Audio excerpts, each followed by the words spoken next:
My hands were still trembling as I sat in my kitchen, staring at the cold cup of tea I'd made an hour ago. The words kept echoing in my mind, each repetition cutting deeper than the last. We got married last week without you. My name is Helena Morris, and I'm 62 years old. For 35 years, I've been a mother.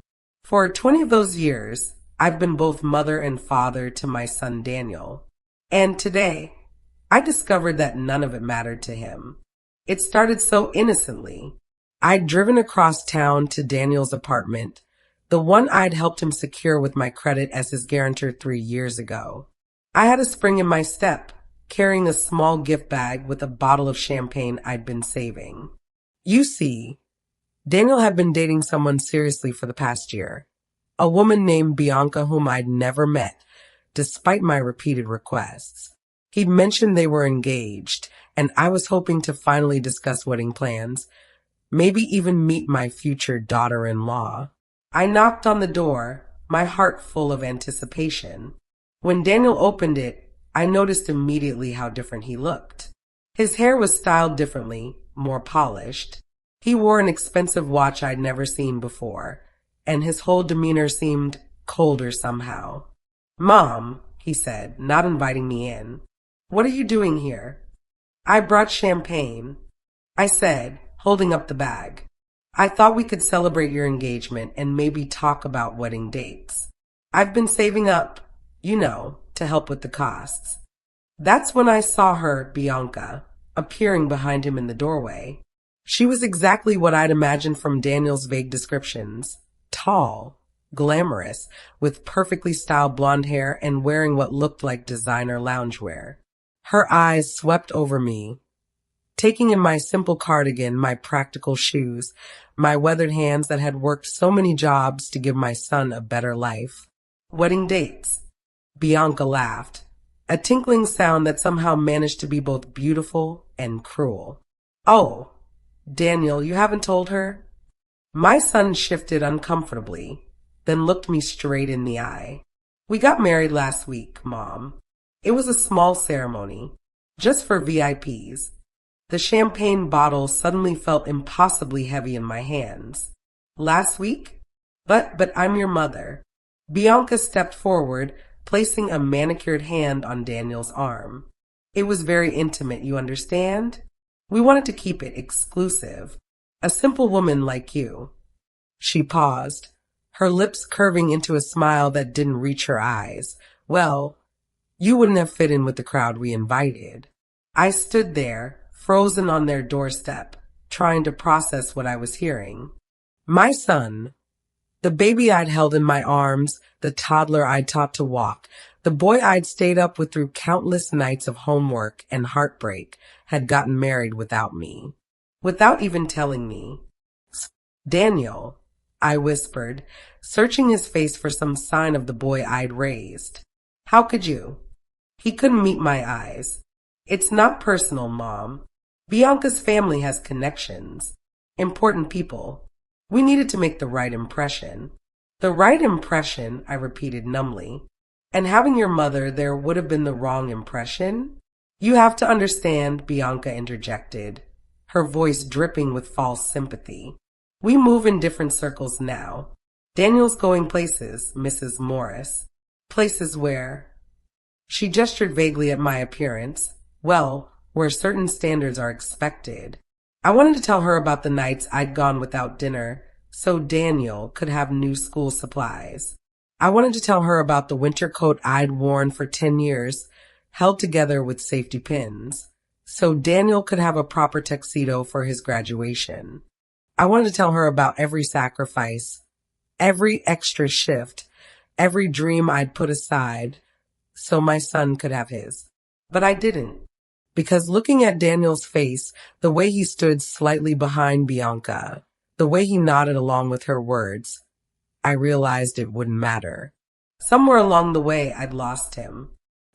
"I see," I said quietly, taking a step back. "Well, I suppose congratulations are in order." "Mom, don't be dramatic," Daniel said, finally finding his voice. "We'll have lunch sometime. You can meet Bianca properly then." Lunch, I repeated. Of course. I turned and walked back to my car, still clutching the champagne. I heard their door close before I'd even reached the sidewalk. As I drove home, the tears finally came, hot, bitter tears that blurred my vision and forced me to pull over twice. You see, being excluded from the wedding wasn't just about missing a ceremony. It was about everything that moment represented. It was Daniel telling me in the clearest possible terms that I was an embarrassment to him, that all my love, all my sacrifice, all my devotion had been reduced to a liability in his shiny new life. I thought about his father then, my dear Robert, who died when Daniel was 15. Robert had been a good man, a postal worker who took pride in his job and his family. We'd never had much money, but we'd had love. So much love. After he died, I'd promised him I'd take care of our boy, that I'd give him every opportunity we'd dreamed of. And I had. God knows I had. I worked at the grocery store during the day and cleaned offices at night. When Daniel needed a computer for school, I sold my mother's jewelry, the only valuable things I'd inherited. When he wanted to attend the expensive private high school across town, I took on a third job doing weekend catering.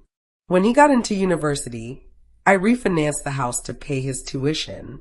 Education is the only inheritance I can give you, I used to tell him. With education, you can be anything you want to be. He'd hug me then, promised he'd make me proud. And for a while, he had. He graduated with honors, got a good job at a marketing firm, seemed to be building a solid life. But somewhere along the way, something changed. The calls became less frequent, the visits sporadic. He started making comments about my simple lifestyle, suggesting I should upgrade my wardrobe, my car, my home.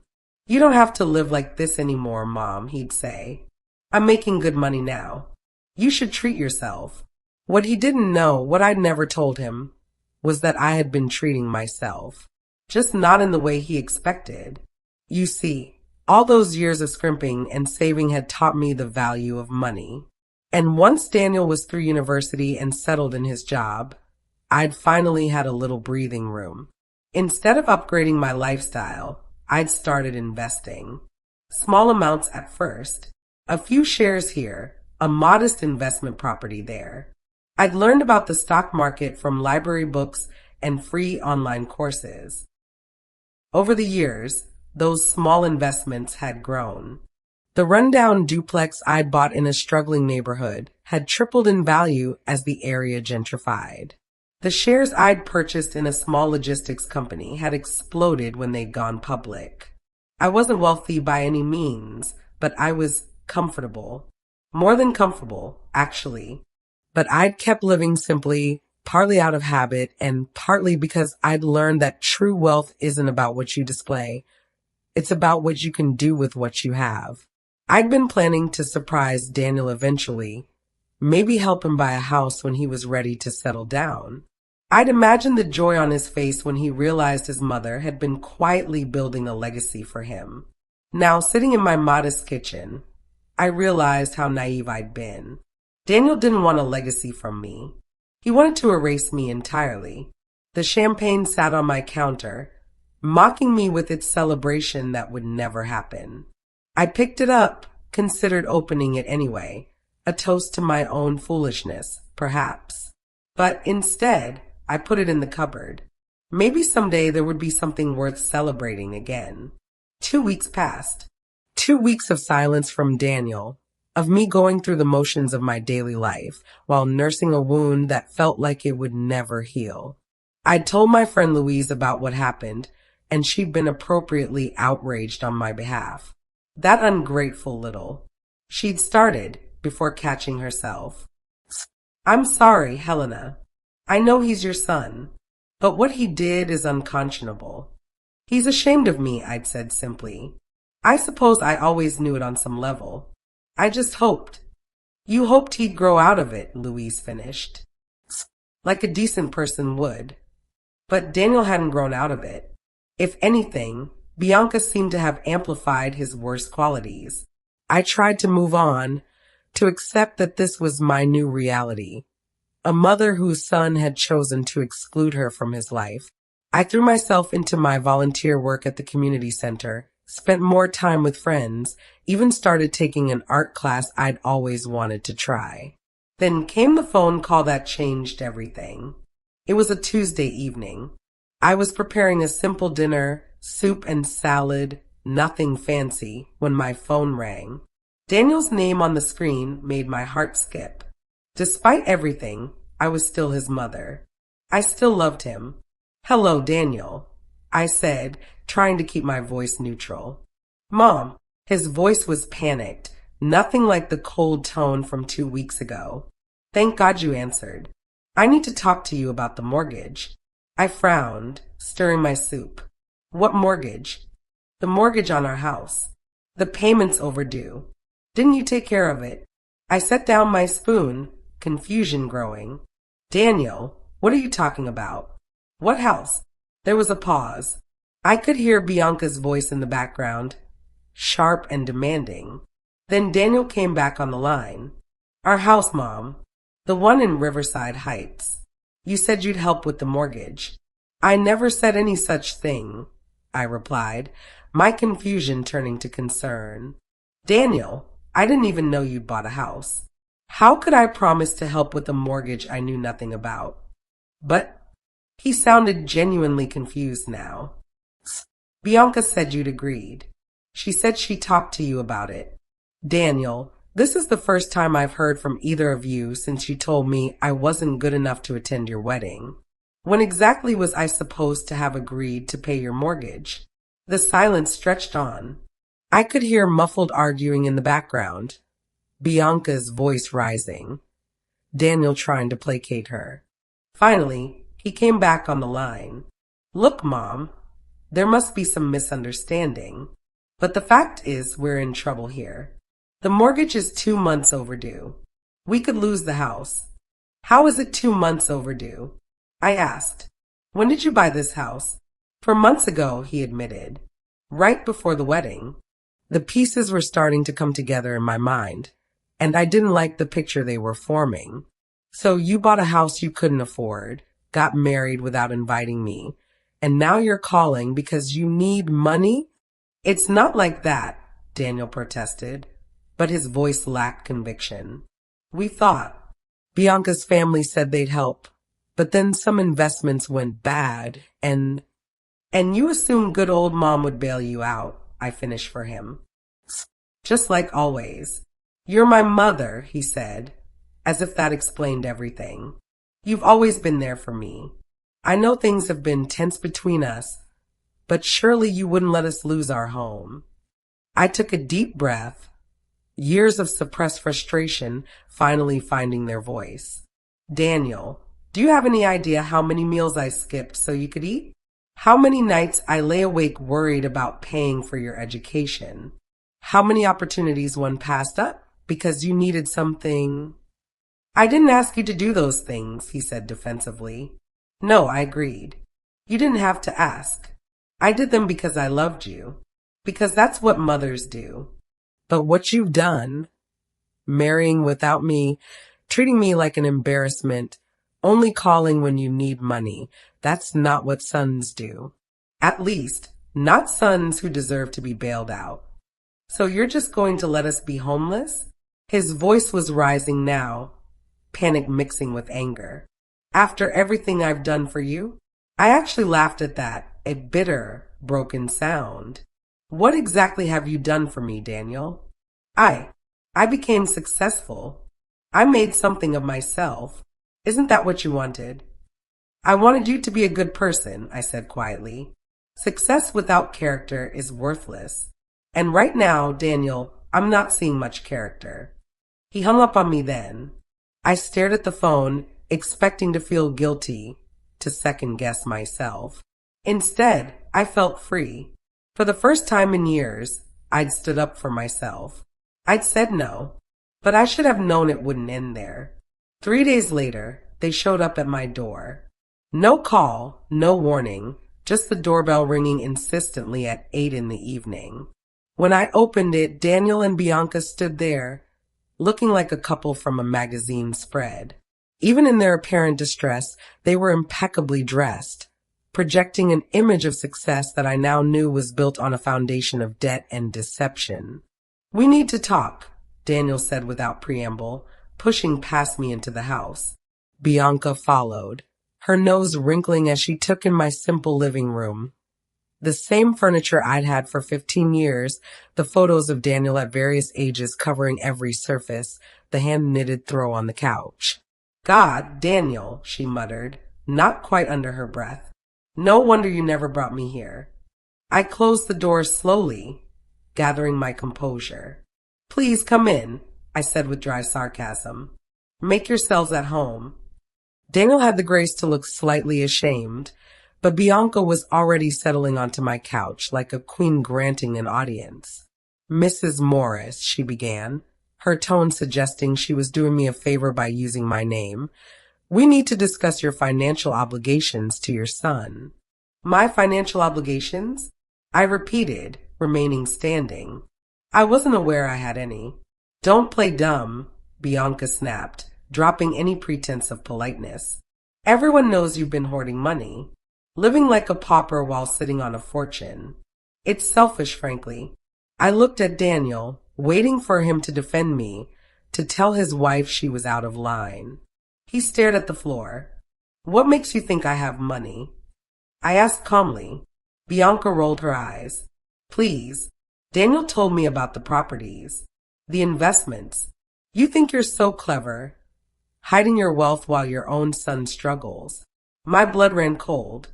I had never told Daniel about my investments, which meant, "You've been going through my mail," I said, the realization hitting me like a physical blow.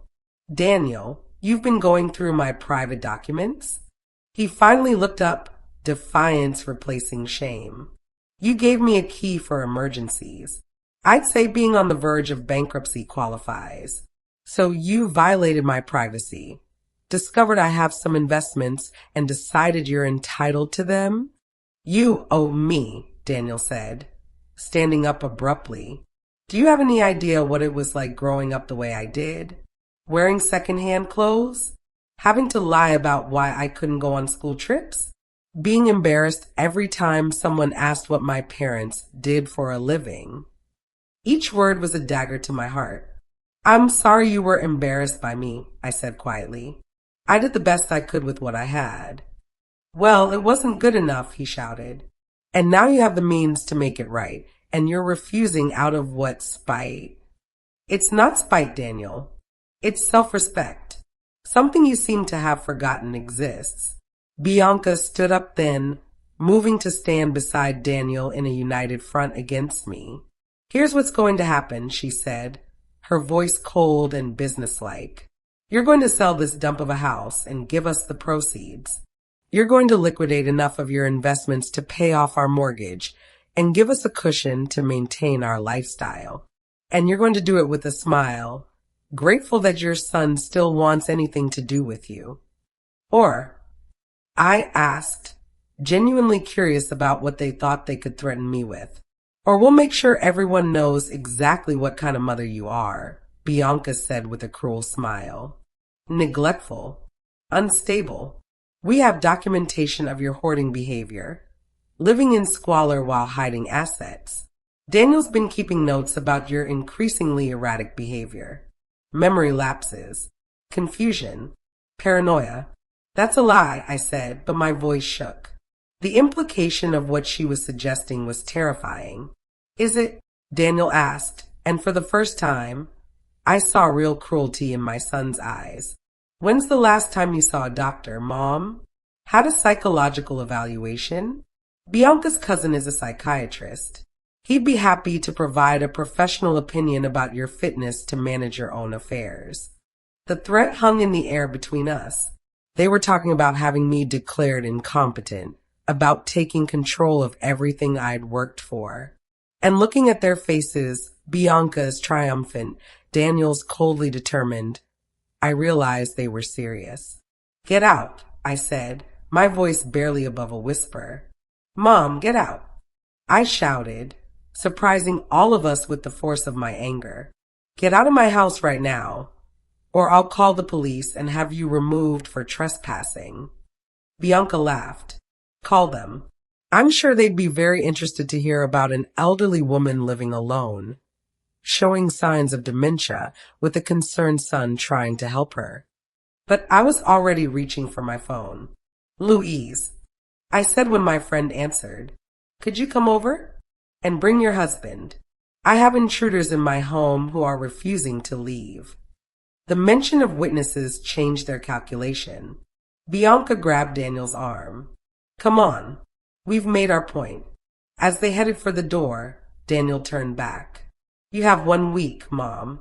1 week to come to your senses and do the right thing. After that, he shrugged. We'll have to take more drastic measures.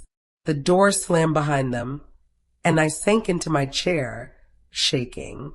My son, my baby boy, had just threatened to have me declared incompetent to steal my money. How had it come to this?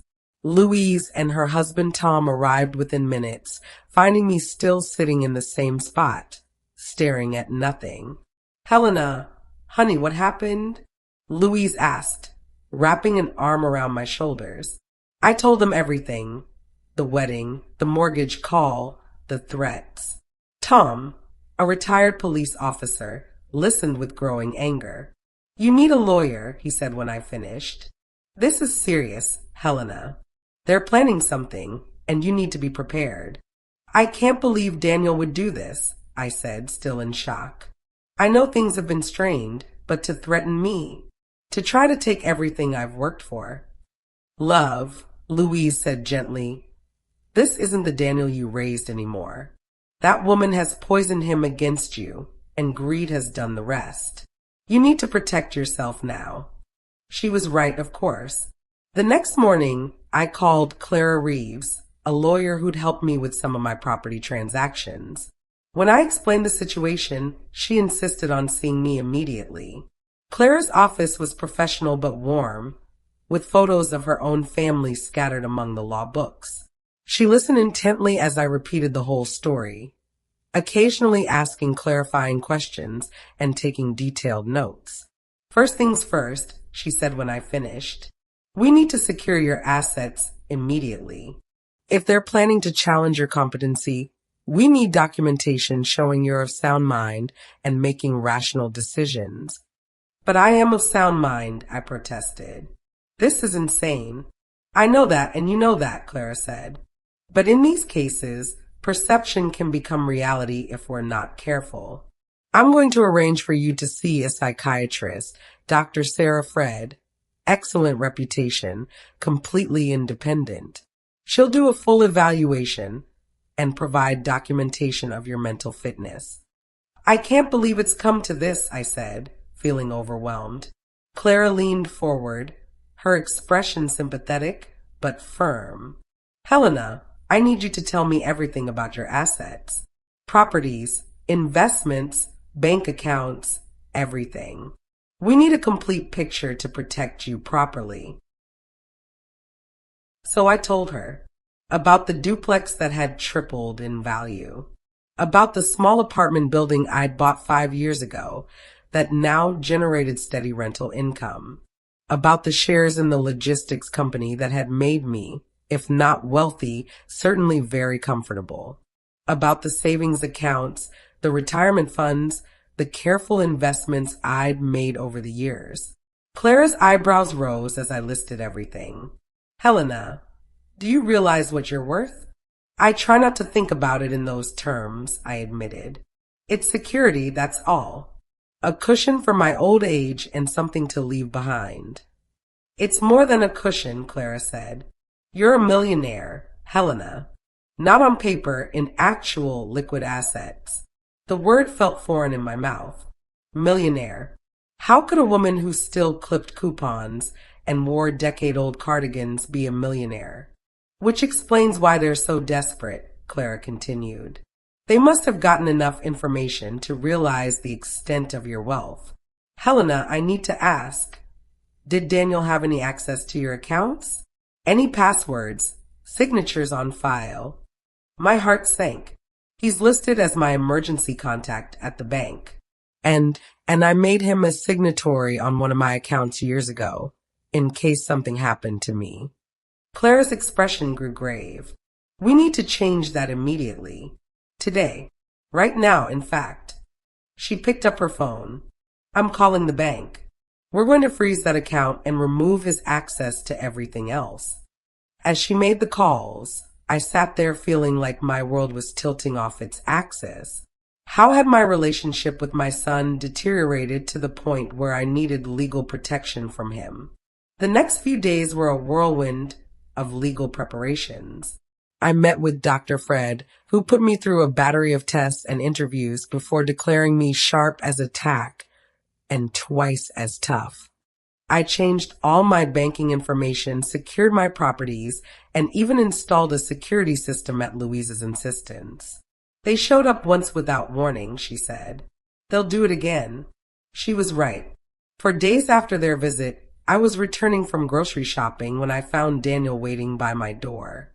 He was alone this time, and for a moment he looked like the boy I remembered, uncertain, almost vulnerable. Mom, he said, can we talk? Just you and me. Against my better judgment, I let him in.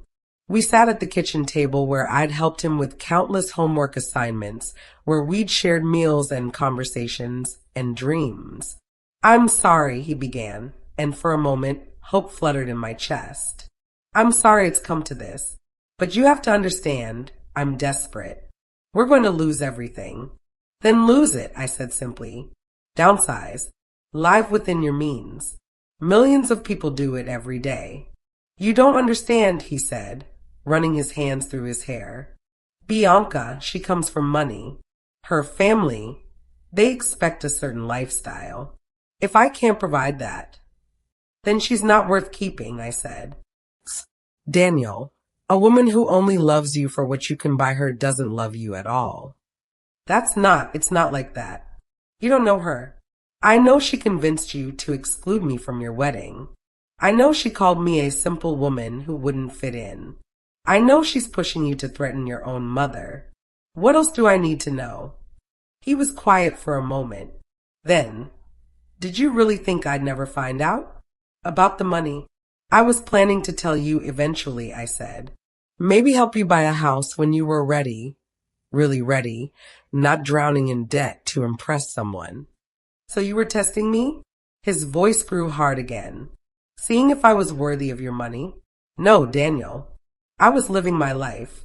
My money isn't yours by default. It's mine, earned through years of sacrifice and smart decisions. The fact that you think you're automatically entitled to it says everything about why you're not getting it. He stood up abruptly. Bianca was right. You're selfish. Sitting on all that wealth while your own son suffers. You're not suffering, I said. You're facing the consequences of living beyond your means. There's a difference. Fine, he said, heading for the door. But don't come crying to me when you're old and alone with no one to take care of you. I'd rather be alone than surrounded by people who only want my money, I called after him. The door slammed, and I knew with terrible certainty that this wasn't over. I was right. 2 days later, I was served with legal papers. Daniel and Bianca were petitioning for conservatorship, claiming I was mentally incompetent and unable to manage my affairs. The papers were full of lies, claims that I lived in squalor, that I showed signs of dementia, that I was paranoid and delusional. They even claim you've been hiding money from the government, Clara said, reviewing the documents with disgust. This is character assassination of the highest order. What do we do? I asked, feeling overwhelmed by the legal language and accusations. We fight, Clara said firmly, and we win, because everything they're claiming is provably false. But Helena, I need to warn you, this is going to get ugly. They're going to drag your name through the mud. Are you prepared for that? I thought about all the years I'd spent building a life for Daniel, all the sacrifices I'd made, all the love I'd poured into raising him. And I thought about how he'd repaid that love with shame exclusion, and now attempted theft. I'm prepared, I said. Let them come. The court date was set for 6 weeks later. In the meantime, Clara built our case meticulously. She gathered character witnesses, Louise and Tom, of course, but also my supervisor from the volunteer center, the instructor from my art class, even the bank manager who'd worked with me on my investments. The picture they're trying to paint is of an addled old woman hoarding money, Clara explained. We're going to show the judge a competent, intelligent woman who's managed her finances brilliantly and is now being targeted by a greedy son and his manipulative wife. Dr. Fred's evaluation was particularly damning to their case. Not only had she found me completely competent, but she'd also noted that the kind of detailed financial planning I'd demonstrated required high-level cognitive function. If anything, she'd written in her report, Mrs. Morris shows above average mental acuity for her age group. But the real breakthrough came from an unexpected source. 3 weeks before the hearing, Louise came to my door, practically vibrating with excitement. You're not going to believe this, she said, pulling out her phone. Remember how I told you our walls are thin? Well, I've been keeping my windows open just in case. She played a recording. It was muffled but clear enough, Bianca's voice, talking on the phone in their backyard, which backed up to Louise's property. Of course the old bat has money, Bianca was saying. Daniel said there's at least $2 million in assets, probably more. Once we get conservatorship, we'll sell everything. No, she won't be able to fight it. We've got Dr. Kellerman ready to testify that she's showing signs of dementia. What? No, of course she's not really demented. But Kellerman owes me a favor and... Is this legal? I asked Louise, both horrified and hopeful.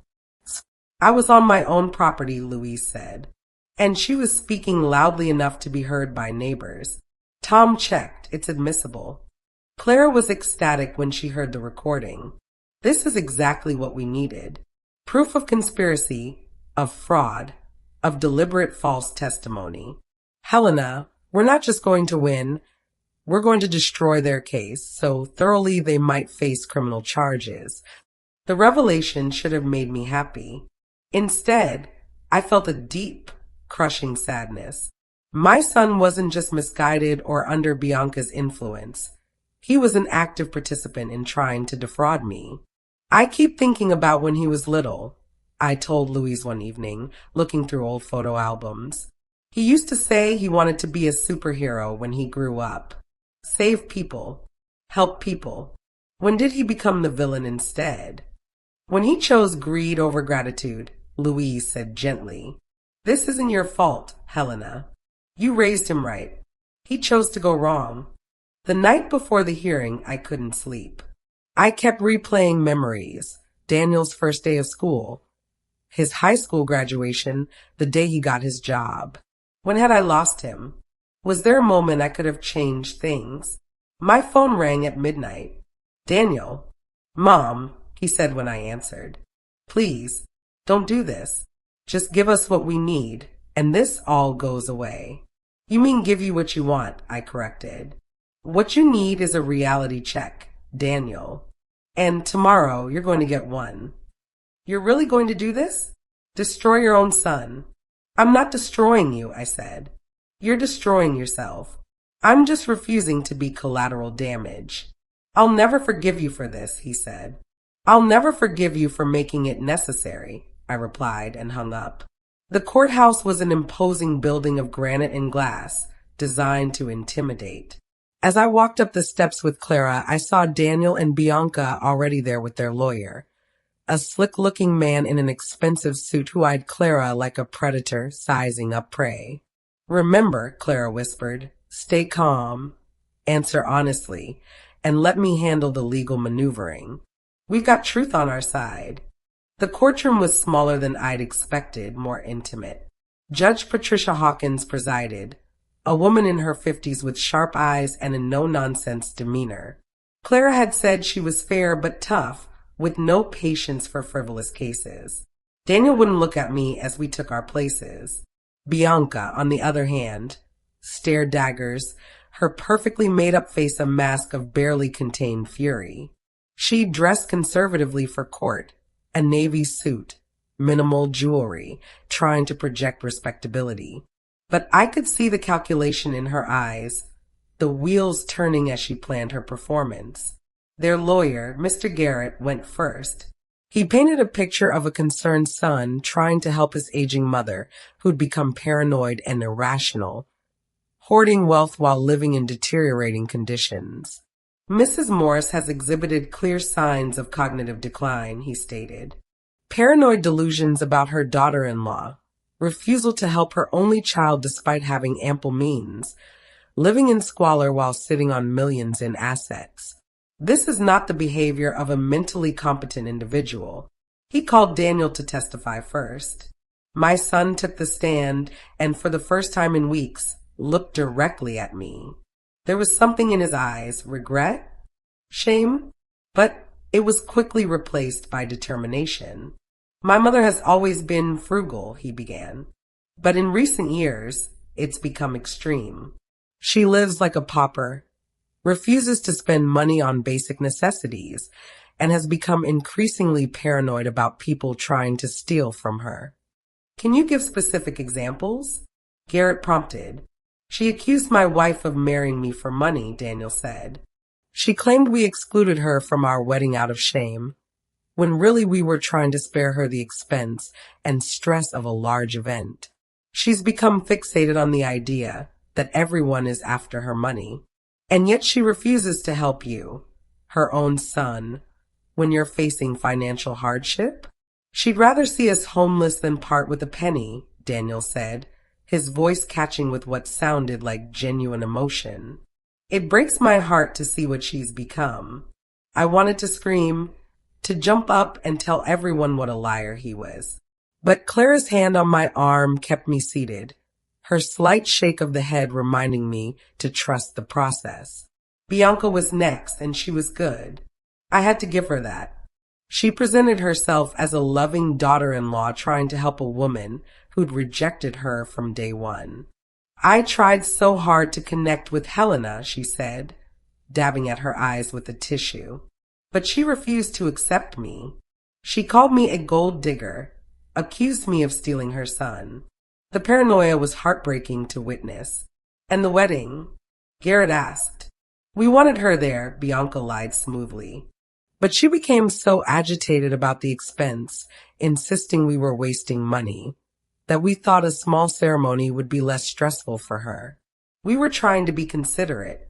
They called their expert witness next, Dr. Kellerman, a psychiatrist who'd never actually examined me, but was prepared to testify about my supposed mental decline based on Daniel and Bianca's descriptions. The pattern is consistent with several forms of dementia, he stated. Paranoid delusions, hoarding behavior, social isolation, inability to recognize the needs of loved ones. Without proper intervention, Mrs. Morris's condition will only deteriorate. It was masterful, really. If I had known it was all lies, I might have believed it myself. They created a compelling narrative of a woman losing her grip on reality, saved only by the intervention of her loving son. Then it was our turn. Clara started by calling Dr. Fred, who systematically destroyed Dr. Kellerman's assessment. I conducted a full neuropsychological evaluation of Mrs. Morris, she stated. 6 hours of testing, including cognitive assessments, memory tests, and psychological screening. She showed no signs of dementia, no cognitive impairment, and no delusional thinking. In fact, her financial planning and investment strategies demonstrate exceptional executive function and long-term planning ability. How do you explain the behaviors described by the petitioners? Clara asked. I don't see any behaviors that need explaining, Dr. Fred replied calmly. Choosing to live modestly despite having wealth is not a mental illness. Refusing to give money to adult children who exclude you from major life events is not paranoia. It's self-respect. Clara then called the bank manager who'd worked with me on my investments. He testified about my careful research, my thoughtful questions, my consistent and rational approach to building wealth. Mrs. Morris is one of our most astute clients, he said. She understands market trends better than some professional investors. The idea that she's mentally incompetent is frankly absurd. Louise took the stand next, and her testimony was devastating to their case. She described overhearing Bianca's cruel comments about me, the way they laughed about excluding me from the wedding, the calculations about how much they could get from me. Helena Morris is the kindest, most generous person I know, Louise said firmly. She spent her entire life sacrificing for her son. The fact that she's finally standing up for herself doesn't make her crazy. It makes her smart. But the real bombshell came when Clara introduced the recording. The courtroom went silent as Bianca's voice filled the space, talking about how I wasn't really demented, how Dr. Kellerman owed her a favor, how they'd sell everything once they got conservatorship. I watched the blood drain from Bianca's face. Dana looked like he'd been punched in the gut. Their lawyer was frantically whispering to them, but the damage was done. Judge Hawkins's expression had grown increasingly stern throughout the recording. When it finished, she turned to their lawyer. Mr. Garrett, would you care to explain how your clients came to present false testimony to this court? Garrett stammered something about needing to verify the authenticity of the recording, but the judge cut him off.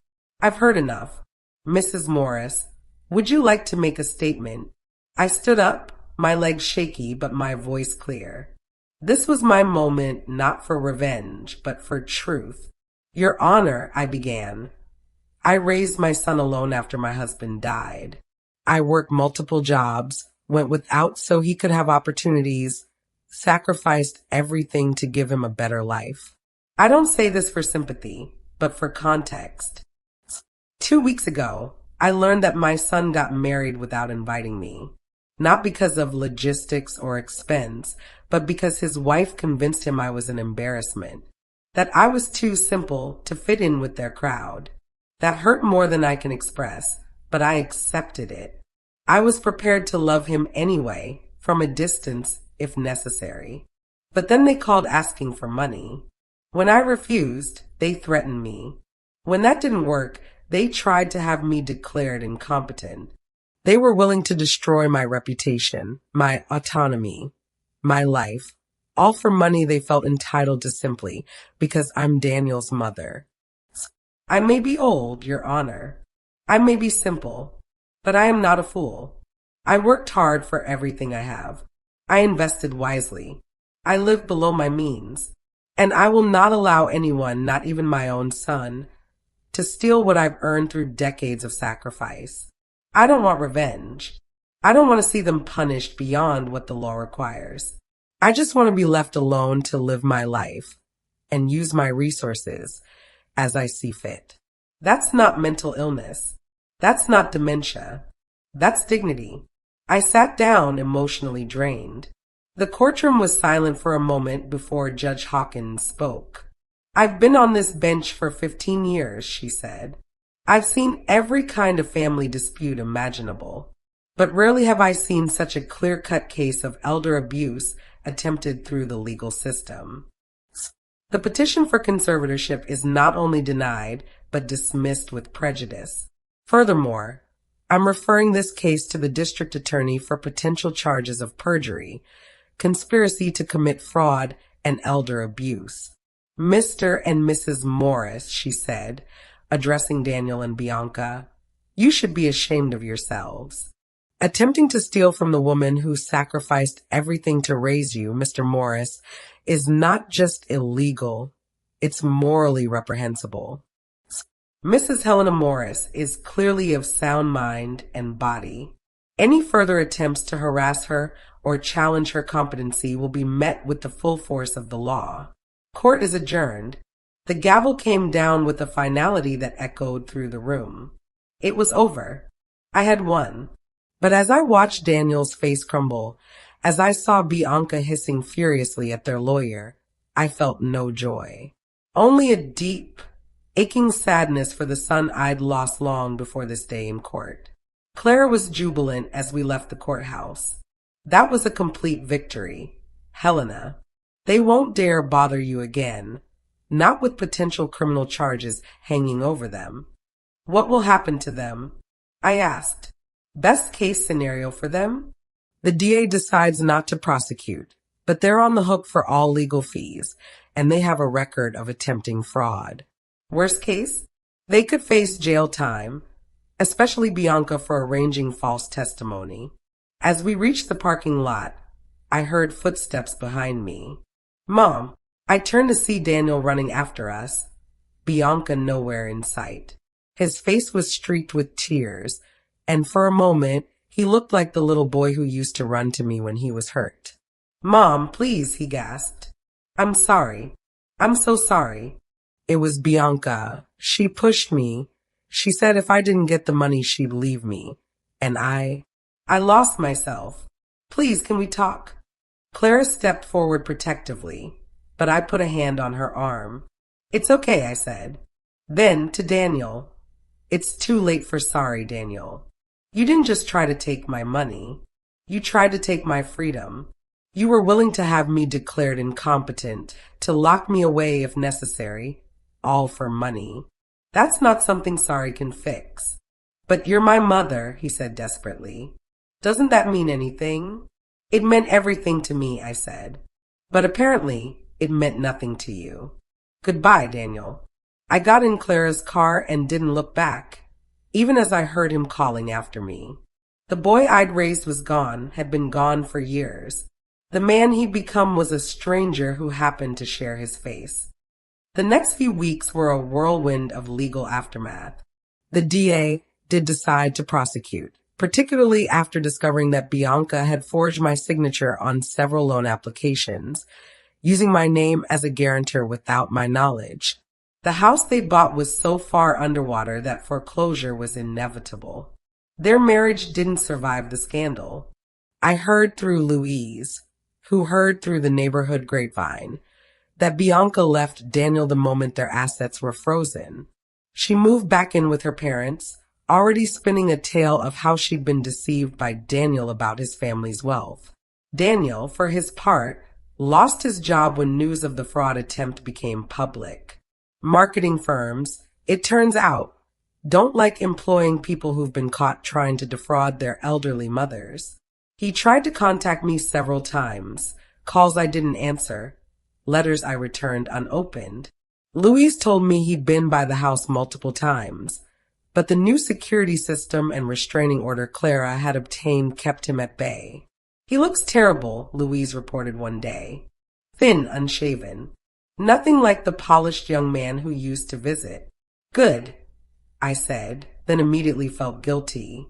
Despite everything, I couldn't completely turn off the mother in me. Is he okay? Not homeless or... He's living in a studio apartment on the east side, Louise said gently. Working at a call center from what I hear. Starting over. Maybe that was what he needed. Maybe losing everything would teach him what I'd never been able to. That money wasn't worth sacrificing your soul for. I threw myself into living my life. I continued my volunteer work, my art classes, my quiet investments. I set up a scholarship fund for single mothers going back to school, remembering my own struggles. I traveled a bit, nothing fancy, just places I'd always wanted to see, but never had the time or money for when Daniel was young. And slowly I began to heal. The wound Daniel had left would always be there, but it no longer consumed me. I had built a good life, a meaningful life, and I wasn't going to let his betrayal destroy that. 1 year after the court case, I received a letter. Unlike the others, this one wasn't from Daniel. The handwriting was unfamiliar, careful. I almost threw it away, but curiosity won. Inside was a single sheet of paper and a photograph. The letter was from a woman named Sandra, who ran a homeless shelter where Daniel had been volunteering. Mrs. Morris, the letter read, I hope this letter finds you well. I'm writing because I believe you should know the impact your son has had on our community. Daniel has been volunteering with us for 6 months now, and his dedication has been remarkable. He works with our job training program, helping people get back on their feet. He's never mentioned you directly, but he's spoken about learning hard lessons about gratitude and humility. He says he lost everything because he forgot what really mattered, and now he's trying to remember. I'm not writing to advocate for reconciliation. That's not my place. But I thought you should know that your son is trying to become someone worthy of the sacrifices you made for him. The enclosed photo is from our recent fundraiser. Daniel organized the entire event, which raised enough to keep our doors open for another year. With respect and admiration for the strong woman who raised a son capable of change, Sandra Williams, the photo showed Daniel at what looked like a charity auction. He was thinner than I remembered, his expensive clothes replaced with simple khakis and a volunteer t-shirt. But he was smiling, not the calculated smile he used to wear like armor, but something genuine. He was holding a sign that read, "Everyone deserves a second chance." I stared at that photo for a long time, feeling emotions I couldn't name. Pride that he was finally using his talents for good. Sadness for all the wasted years. Hope that maybe, just maybe, he was finding his way back to the values I tried to instill in him. But I didn't contact him. Some bridges, once burned, can't be rebuilt. Some betrayals cut too deep. I was glad he was doing better, glad he was helping others, but I couldn't forget the look in his eyes when he threatened to have me declared incompetent. I couldn't forget that he'd chosen greed over gratitude, money over mother. I kept the photo, though. Put it in a drawer with all the other photos from happier times. Maybe someday I'd be able to look at it without the pain. Maybe someday. Life went on. I made new friends through my volunteer work. I traveled more. I took up painting seriously and even sold a few pieces at local art fairs. I dated a nice widower named Robert, yes, the same name as my late husband, which felt like a sign, who appreciated my independence and never once suggested I should upgrade my lifestyle. The scholarship fund grew, helping dozens of single mothers get the education they needed to build better lives for their children. At the first graduation ceremony I attended, watching those women walk across the stage, I cried. This was what wealth was for, not to enable greed or fund excess, but to create opportunities for people who just needed a chance. "You did this," one graduate told me, clutching her diploma. "You gave me hope when I had none." "No," I told her. "You did this. I just helped with the finances." But she hugged me anyway, and in that moment, I felt richer than any bank balance could make me. 2 years after the court case, I got another letter. This time it was from Daniel. I recognized his handwriting immediately and almost threw it away. But something made me open it. "Mom," it began, "I know I have no right to contact you. The restraining order expired last month, but I understand if you want to renew it.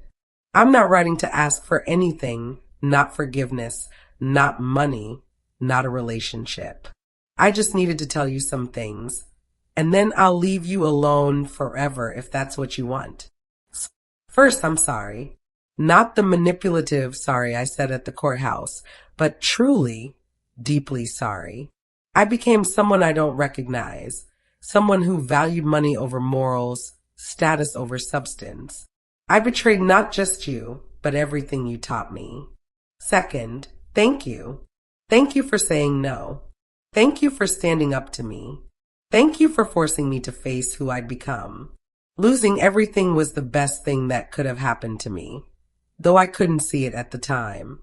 Third, I want you to know that I'm okay. I'm working at a nonprofit now, helping people who are facing homelessness. It doesn't pay much, but it pays enough. More importantly, it matters. I'm also in therapy, trying to understand how I became someone who could treat his own mother so cruelly. I think about you every day. Not about your money. I need you to know that. I think about the sacrifices you made, the love you showed, the values you tried to teach me that I ignored in favor of chasing an empty dream. I saw the scholarship fund you created. One of our clients is a recipient. She doesn't know I'm your son, and I didn't tell her. But watching her talk about how it changed her life, how she can finally give her kids the future they deserve. Mom, I'm so proud of you. You took something painful and turned it into something beautiful. That's who you are. That's who I should have been. I'm not asking to be part of your life again. I know I destroyed that right. But I needed you to know that your son, the real one, not the stranger I became, is still here, trying to be better. Trying to be someone you wouldn't be ashamed of. I love you, Mom. I always have, even when I forgot what that meant. Your son, if I can still call myself that. Daniel, I read the letter 3 times, tears streaming down my face. Then I folded it carefully and put it with the photo from Sandra. I didn't respond. I wasn't ready for that, might never be ready. But for the first time in 2 years, I felt something besides pain when I thought about my son. I felt hope. That night, I called Louise and told her about the letter. What are you going to do? She asked. Nothing, I said. At least not yet. Maybe not ever. But it's good to know he's finding his way. You did the right thing, Helena, Louise said. Standing up to him, protecting yourself. Don't ever doubt that. I know, I said. And I did know. But that didn't make it hurt any less. Life continued its rhythm. Robert and I grew closer, though we both valued our independence too much to consider moving in together. The scholarship fund expanded to include young men as well. Single fathers trying to make better lives for their children. I added a requirement that recipients volunteer in their communities, a way of passing on the help they received. I heard updates about Daniel occasionally. He'd been promoted at the nonprofit. He was living simply but honestly. He'd started dating a social worker who shared his commitment to helping others. He was building a life based on service rather than status. 3 years after the court case, I made a decision. I updated my will, leaving the bulk of my estate to the scholarship fund and various charities. But I set aside a portion for Daniel, not enough to change his life dramatically, but enough to know I hadn't forgotten him entirely. I included a letter to be read after my death, telling him that I forgave him, that I loved him, that I was proud of who he'd become after losing who he'd been. It wasn't reconciliation. It wasn't absolution. It was just acknowledgement that he was my son. That love, even broken love, leaves marks that don't fade. You're sure about this? Clara asked as we finalized the documents. I'm sure, I said. He's proven he's changed. He's not asking for anything, not expecting anything. That's why he can have something. You're a better person than most. Helena, Clara said. No, I corrected. I'm just a mother. We don't stop loving our children, even when they break our hearts. We just learn to love them from a distance. As I write this, it's been 5 years since that horrible day when Daniel told me I wasn't good enough to attend his wedding. 5 years since I discovered that my son valued money over mother, status over sacrifice. 5 years since I stood up for myself and refused to be a victim of my own child's greed. I'm 67 now. My hair is more silver than brown, my hands more wrinkled, my steps a bit slower. But I'm stronger than I've ever been. I know my worth, not in dollars and cents, but in dignity and self-respect. Sometimes I drive past the nonprofit where Daniel works. I've never gone in, never made contact, but I've seen him through the windows, working with clients, his face earnest and kind. He looks older, worn by experience, but also somehow younger, like the weight of pretense has been lifted from his shoulders. I wonder sometimes what would have happened if I had given in that day.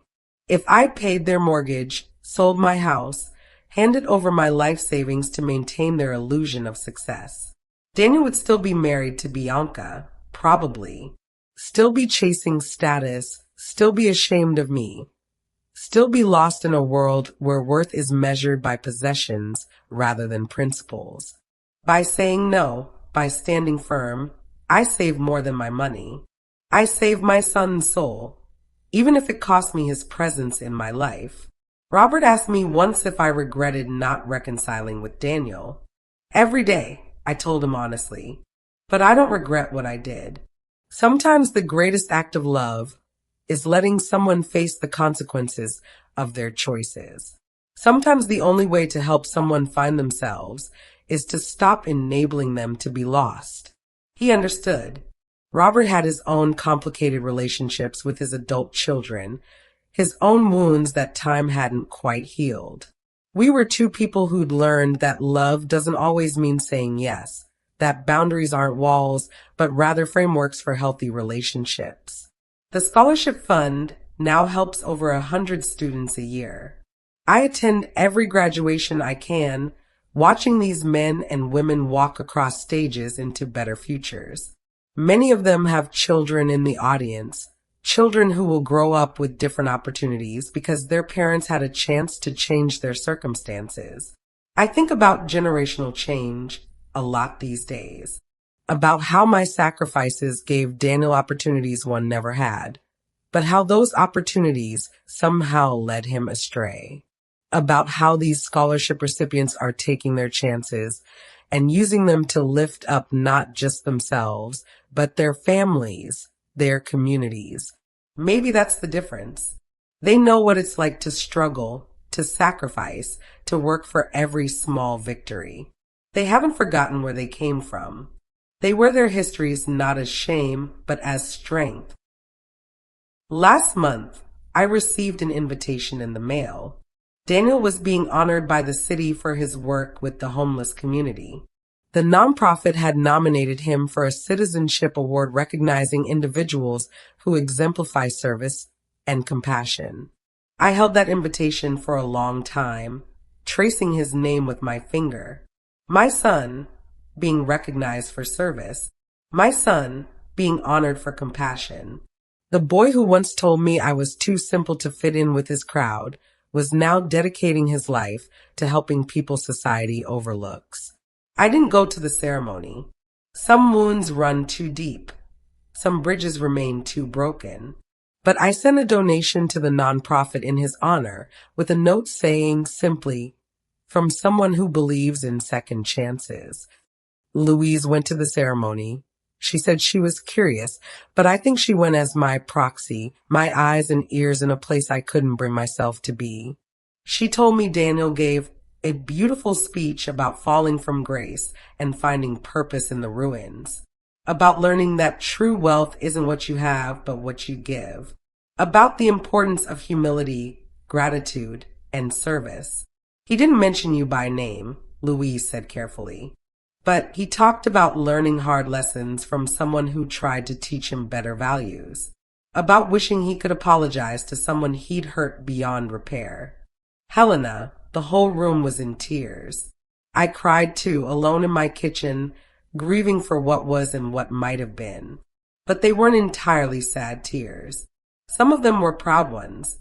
My son had found his way back to the values I tried to instill in him. It had taken losing everything, but he'd found them. That night, I did something I hadn't done in years. I wrote Daniel a letter.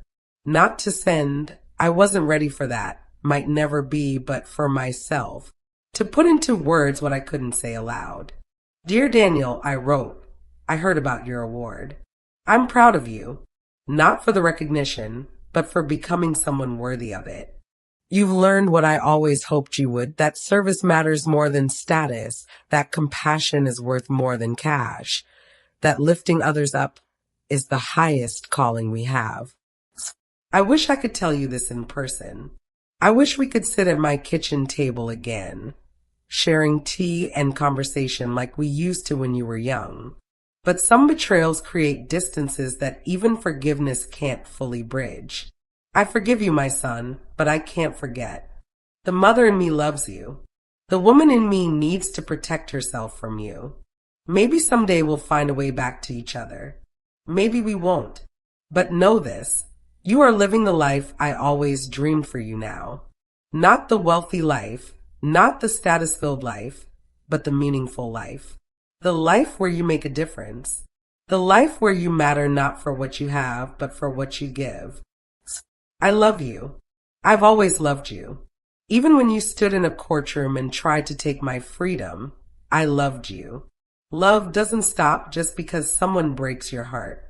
It just learns to exist at a distance, like light from a star that's moved too far away to warm you, but still shines in your sky. Be well, my son. Be kind. Be the man I always knew you could be, the man you're finally becoming. That's all I ever wanted for you. Your mother, always and despite everything. Helena. I folded the letter and put it in a box with all the other unsent letters, the photographs, the memories of a relationship that once was and might never be again. Someday, perhaps after I'm gone, he'll find them. He'll know that despite everything, his mother loved him. That's all any of us can really leave behind. The knowledge that we loved even when it hurt, even when it cost us everything. Tomorrow, I have a scholarship committee meeting. We're reviewing applications for next year's recipients, single parents trying to build better lives for their children. I'll read their stories of struggle and determination, and I'll think about my own journey, about how I raised a son who lost his way, and how saying no to him was the hardest and best thing I ever did. Some people might read this story and think it's sad. A mother and son, estranged, living separate lives in the same city. And yes, there's sadness in it, but there's also strength. There's dignity. There's the knowledge that I stood up for myself when it mattered most, that I refused to let anyone, even my own child, reduce me to nothing more than a bank account. I'm Helena Morris. I'm 67 years old. I'm a mother, a survivor, a woman who built wealth through sacrifice and kept it through strength. I'm someone who learned that love sometimes means letting go, that boundaries are not cruel but necessary, that you can't save someone by letting them destroy you. My son Daniel is out there somewhere in the city, helping homeless families find shelter and hope. He's living a modest life, a meaningful life, a life focused on service rather than status. He's become the man I always hoped he'd be, even if I can't share in that becoming. And me, I'm living my life on my own terms. I'm using my wealth to create opportunities for others. I'm surrounded by friends who value me for who I am, not what I have. I'm in a relationship with a man who sees me as a partner, not a patron. I'm whole, even with the mother-shaped hole in my heart where my son used to be. This is my story. It's not a fairy tale with a happy ending where everyone reconciles and lives happily ever after. It's a real story, a human story about love and betrayal, about sacrifice and strength, about the prices we pay for standing up for ourselves. Would I do it all again? Every single time. Because in the end, the only person who can truly value you is yourself. And I value myself too much to let anyone, even someone I love more than life itself, treat me as less than I am. I am Helena Morris. I am not simple. I am not senile. I am not a victim. I am a mother who loved her son enough to let him fail, so he could finally learn to succeed. And that, perhaps, is the greatest love of all. The seasons have turned twice more since I wrote those words. I'm 69 now, and life has a way of surprising you when you think all the surprises are behind you. It started with a knock on my door on a rainy Thursday evening. I wasn't expecting anyone. Robert was visiting his grandchildren in Seattle, and Louise had her book club. When I opened the door, there stood a young woman, perhaps 30, with Daniel's eyes and a baby in her arms. "Mrs. Morris?" she said hesitantly. "I'm Sarah, Daniel's partner. This is Emma, your granddaughter." The world tilted. I gripped the door frame, staring at the baby. maybe 6 months old, with wisps of dark hair and those same distinctive eyes that had been passed down through generations of the Morris family. "May we come in?" Sarah asked. "Daniel doesn't know I'm here. But I thought you should know about Emma." I stepped aside wordlessly, my mind reeling. A granddaughter. Daniel had a child, and once again, I'd been excluded from knowing. Sarah settled on my couch, the same one where Daniel and Bianca had threatened me years ago. But this woman's energy was entirely different. Nervous but kind, uncertain but determined. "I'm sorry to ambush you like this," she began, shifting Emma on her lap. "I know about everything. Daniel told me the whole story when we got serious.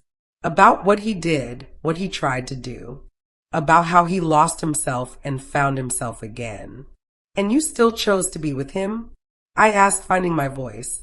She smiled sadly. "The man who did those things isn't the man I know. The Daniel I fell in love would spend 60 hours a week helping homeless families. He lives in a tiny apartment because he gives half his salary to charity. He cries when he talks about you." That last part hit me like a physical blow. "He talks about me?" "All the time," Sarah said. "Especially since Emma was born. He tells her stories about you while he rocks her to sleep. About how you worked 3 jobs to buy him school supplies. About how you taught him to read using library books because you couldn't afford to buy new ones. About how you were the strongest person he's ever known." Emma gurgled, reaching out with chubby fingers. Without thinking, I extended my hand, and she grabbed my finger with surprising strength. "Why did you come here?" I asked, unable to look away from my granddaughter's face. "Because I grew up without grandparents," Sarah said simply. "They died before I was born. I always felt that absence, that missing piece of family history. And because Daniel is too proud and too ashamed to bridge this gap himself, but Emma shouldn't pay for her father's mistakes." "He doesn't know you're here," I repeated, trying to process everything. "No, he'd be furious if he knew. He says he has no right to ask anything of you ever again, including a relationship with Emma. But I think—" She paused, choosing her words carefully. "I think sometimes the bravest thing isn't respecting someone's wishes, but challenging them. You taught Daniel that when you refused to enable him. Now I'm hoping to teach him that redemption isn't just about accepting consequences. It's also about accepting grace when it's offered." I looked at this young woman, really looked at her. She wore simple clothes, no designer labels. Her engagement ring was modest, probably what Daniel could actually afford rather than what he thought he should provide.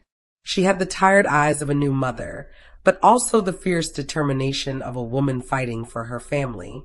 "Tell me about yourself," I said, still holding Emma's finger. So she did.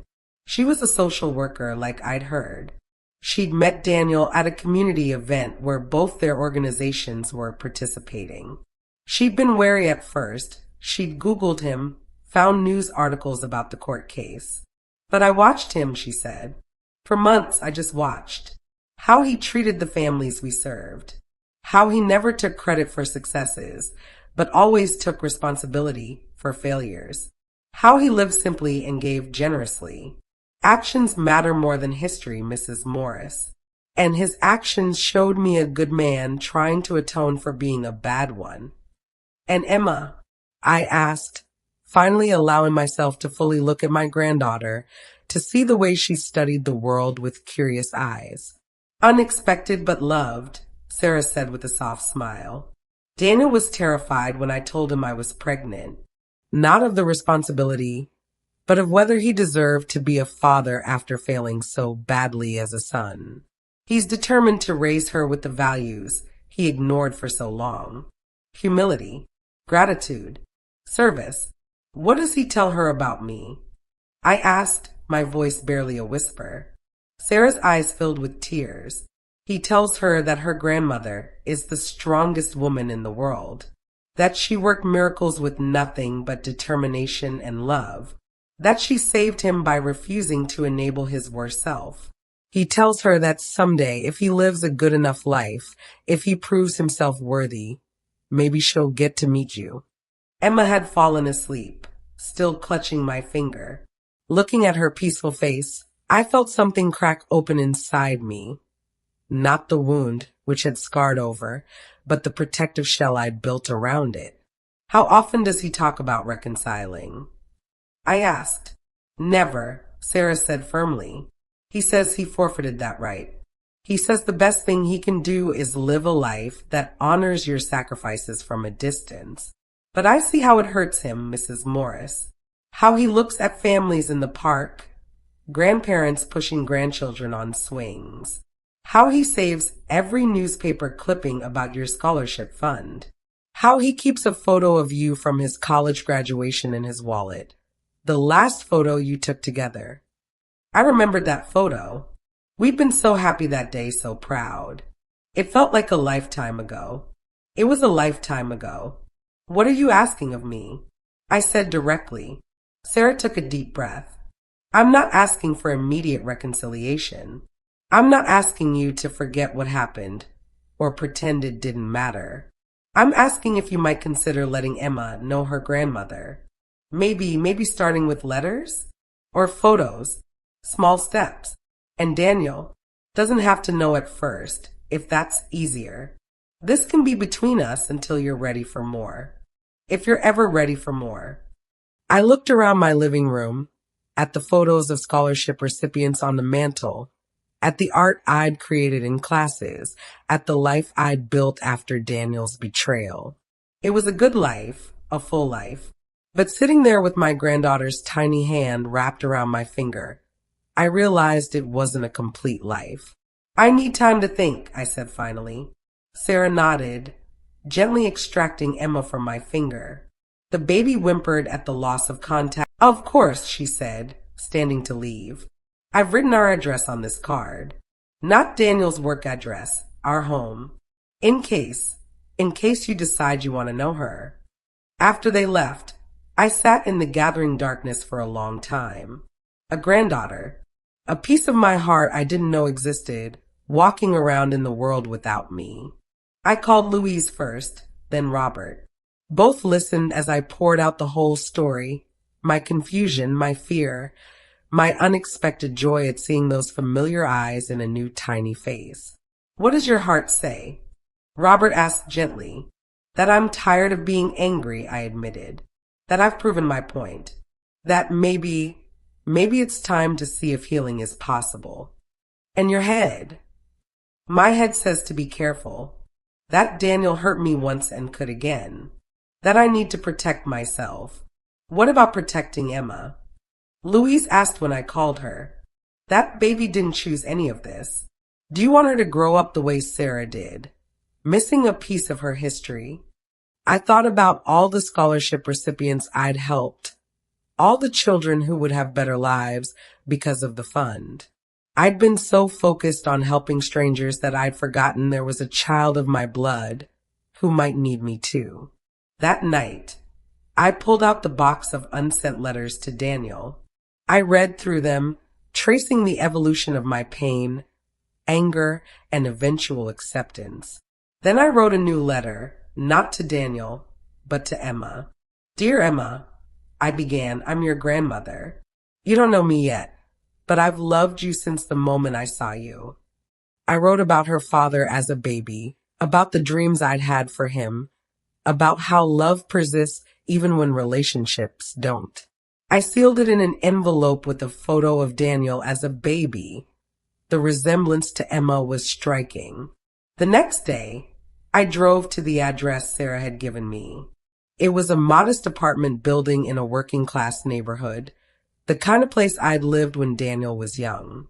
I sat in my car for 20 minutes, gathering courage. Finally, I walked to their door and knocked. Sarah answered, Emma on her hip. I'd like to know my granddaughter, I said simply, if the offer still stands. Sarah's face broke into a smile. It stands. Always. That's how it began, slowly, carefully. Weekly visits while Daniel was at work. Sarah would tell him she was taking Emma to the park or the library, and instead, they'd come to my house. I'd hold my granddaughter, sing her the same songs I'd sung to Daniel, tell her stories about the Morris family history. Emma was a delightful baby, curious, alert, quick to smile. She had Daniel's eyes, but Sarah's temperament, calm and observant.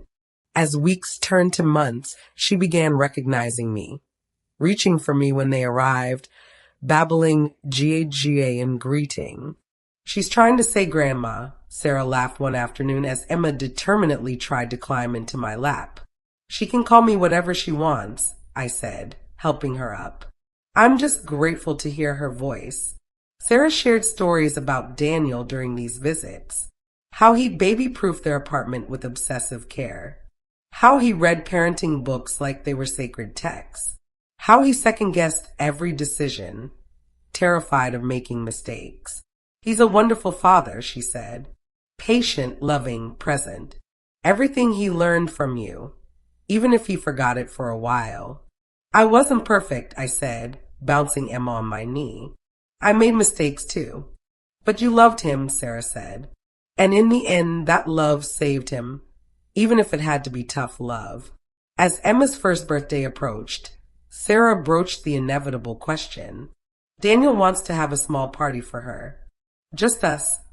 A few friends from the nonprofit. I'd like you to be there. I'd known this moment would come. The secret visits couldn't continue forever. Either I'd have to walk away entirely or face my son again. He doesn't know about these visits. I confirmed, though I knew the answer. No, but I think it's time. Helena, he's changed. Really changed. And Emma deserves to have her family together for her birthday, even if it's just for one day. I looked at Emma, who was contentedly chewing on a soft toy I'd bought her. She deserved a complete family, not one fractured by old wounds. But was I ready? Was Daniel? Tell him, I said finally. Tell him about the visits. See what he says. If he's willing to see me, I'll come to the party. Sarah hugged me then, careful not to squish Emma between us. Thank you. Thank you for taking this chance. That evening, my phone rang. Daniel's name on the screen made my heart race. It had been 3 years since I'd heard his voice. Mom, he sounded broken, hopeful, terrified all at once. Hello, Daniel. Sarah told me. About the visits. About Emma. Mom, I'm so sorry. Don't, I interrupted gently. Not on the phone. Not like this. The party, he said quickly. Will you come? Please? I promise I won't. I won't push for more than you're willing to give. I just want Emma to have her grandmother there. Yes, I said. I'll come. He was crying now, I could hear it. Thank you. Thank you, Mom. Daniel, I said, I need you to understand something. I'm coming for Emma. I'm willing to try for Emma. But trust takes time to rebuild. Can you accept that? I can accept whatever you're willing to give, he said. The fact that you're willing to try at all is more than I deserve. The birthday party was on a Saturday. I changed my outfit 3 times, nervous as a teenager. Robert offered to come with me for support, but I knew this was something I had to do alone. I arrived at the park where they were holding the party exactly on time, clutching Emma's gift, a stuffed elephant I'd sewn myself, like the ones I used to make for Daniel when he was small. I saw him before he saw me. He was setting up decorations, and the change in him was striking. Gone was the polished, image-obsessed man who'd stood in my home demanding money. This Daniel wore a simple t-shirt and jeans, his hair longer and unstyled. He looked older, worn by experience, but also lighter somehow. Then he turned and saw me. The decorations fell from his hands. We stood there 30 feet apart, neither moving. Then Emma, in Sarah's arms, saw me and shrieked with delight, reaching out and babbling GAGA. GAGA. She knows you, Daniel whispered, his voice carrying across the distance. We've been getting acquainted, I said, walking slowly toward them. Up close. I could see the tears in his eyes, the way his hands shook. My son, my baby boy, now a man marked by hard-won wisdom. Hi, Mom, he said softly.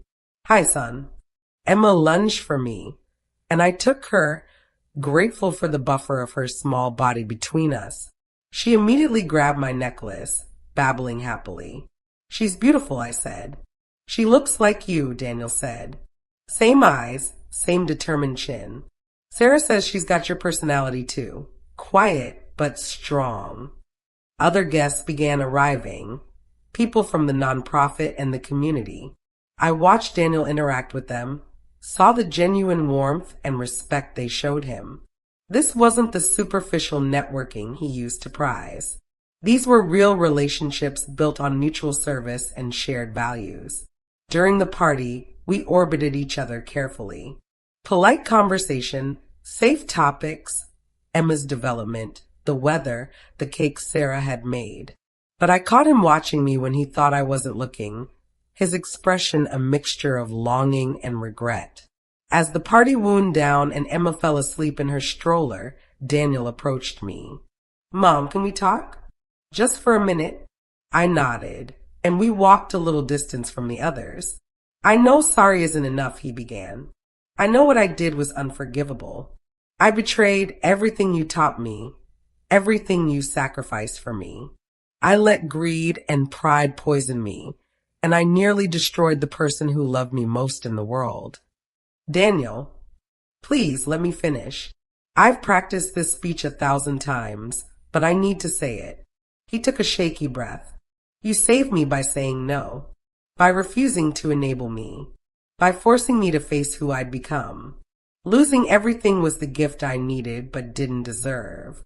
It taught me what really matters. He gestured towards Sarah and Emma. They matter. The families I help matter. Living with integrity matters. You taught me all of that, and I forgot it, and you taught me again the hard way. What do you want from me, Daniel? I asked. Nothing, he said immediately. I want nothing from you except what you're willing to give. If that's just being Emma's grandmother, that's more than I dared hope for. If someday you can forgive me enough to let me back into your life, even a little, I'll spend every day trying to be worthy of it. But I expect nothing. I deserve nothing. I'm just grateful you're here. I looked at my son, really looked at him. The arrogance was gone, replaced by humility. The entitlement had become gratitude. The boy who'd been ashamed of me now stood before me, stripped of pretense and rebuilt from better materials. I can't go back to how we were, I said. Too much has happened. I don't want to go back, he said quickly. I want to go forward. Slowly, honestly, with me actually appreciating what a remarkable mother I have instead of being an ungrateful ass. Despite everything, I smiled at that. Language, Daniel. You're a father now.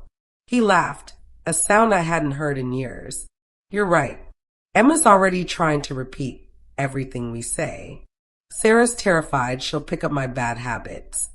She'll pick up all your habits, I said. Good and bad. That's why you have to model the person you want her to become. I'm trying, he said earnestly. Every day, I'm trying to be someone she can be proud of. Someone you could be proud of. I reached out and touched his arm, the first physical contact we'd had in 3 years. I am proud of you, Daniel.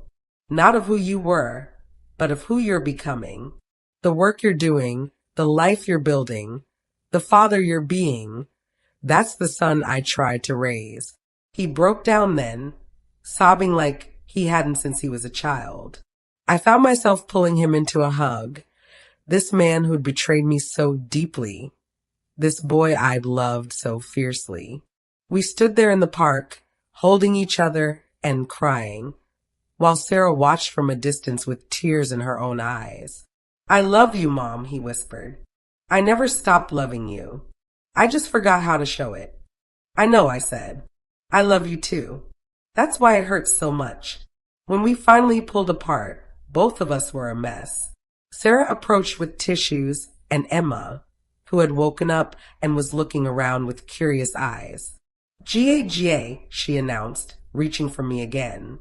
"That's right, sweetheart," Daniel said, his voice thick with emotion. "That's your grandma, the strongest, best woman you'll ever know." That was 6 months ago. We're still rebuilding, still finding our way.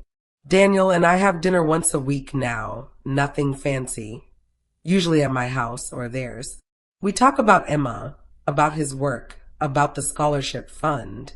We're learning to be mother and son again, but differently this time. Better. He's never asked for money, never even hinted at it.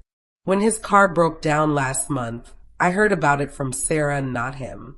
He took the bus for 3 weeks while saving for repairs.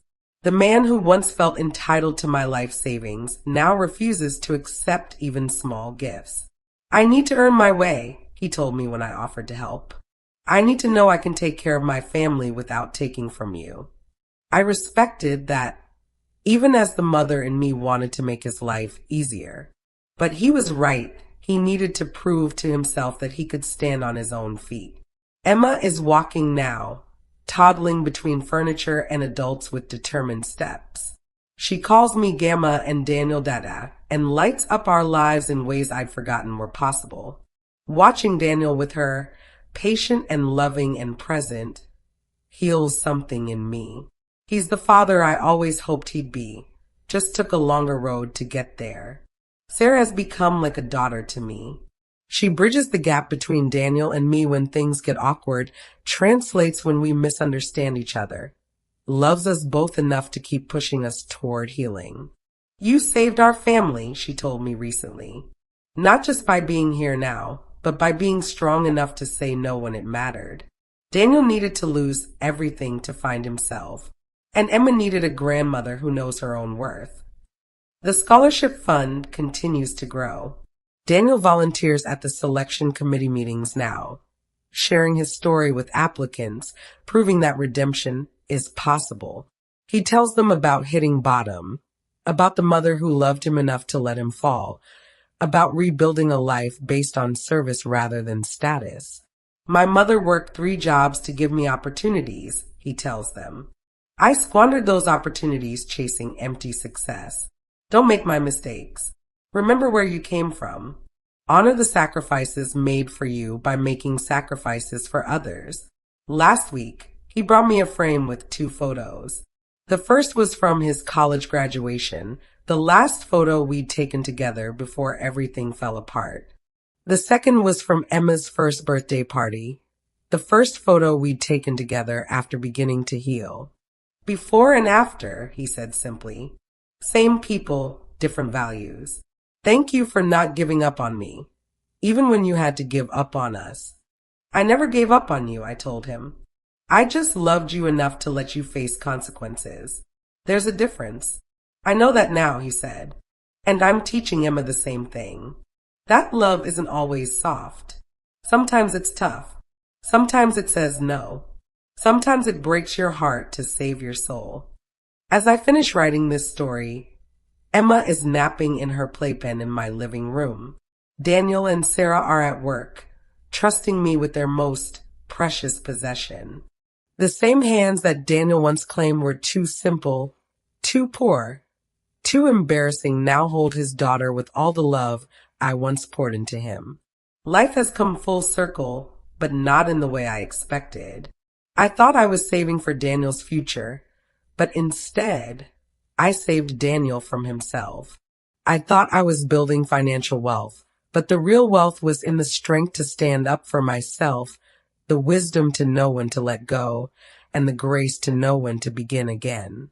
My name is Helena Morris. I'm 69 years old.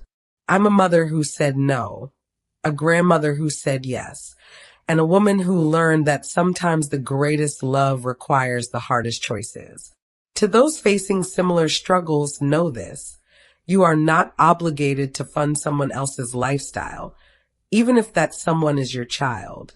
You are not required to accept disrespect in the name of family. You are allowed to have boundaries, to say no, to protect yourself and your resources. But also know this, people can change. Not always, not easily, but sometimes.